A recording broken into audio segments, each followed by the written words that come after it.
شروع کرتا ہوں اللہ کے بابرکت نام سے جو دلوں کے بھید خوب جانتا ہے۔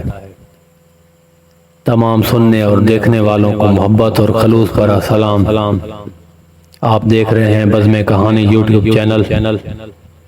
حضرت ابو سعید خدری رضی اللہ تعالیٰ عنہ سے روایت ہے کہ ایک عورت نبی کریم صلی اللہ علیہ وآلہ وسلم کی خدمت میں حاضر ہوئی اور عرض کیا کہ یا رسول اللہ، میرے شوہر صفوان بن معطل ہیں، میں نماز پڑھتی ہوں تو مارتے ہیں اور روزہ رکھتی ہوں تو روزہ توڑوا دیتے ہیں، اور خود فجر کی نماز اس وقت تک نہیں پڑھتے جب تک کہ سورج نہیں نکل جاتا۔ راوی کہتے ہیں کہ حضرت صفوان اس وقت وہیں مجلس میں موجود تھے۔ نبی کریم صلی اللہ علیہ وسلم نے اس سے ان باتوں کے بارے میں پوچھا جو اس عورت نے کہی تھی۔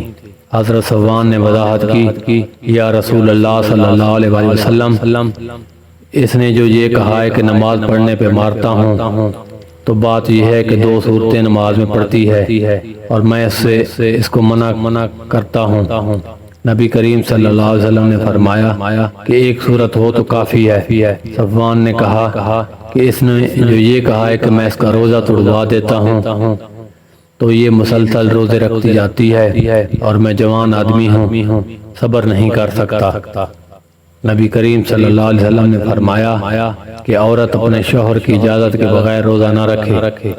پھر صفوان نے عرض کیا کہ اور یہ بات کہ میں نماز فجر سورج نکلنے تک نہیں پڑھتا، تو اس کی وجہ یہ ہے کہ ہم بیوی بچے والے ہیں، رات میں ضرورت کے لیے کام کرتے ہیں، لہذا سورج نکلنے سے پہلے اٹھ نہیں پاتے۔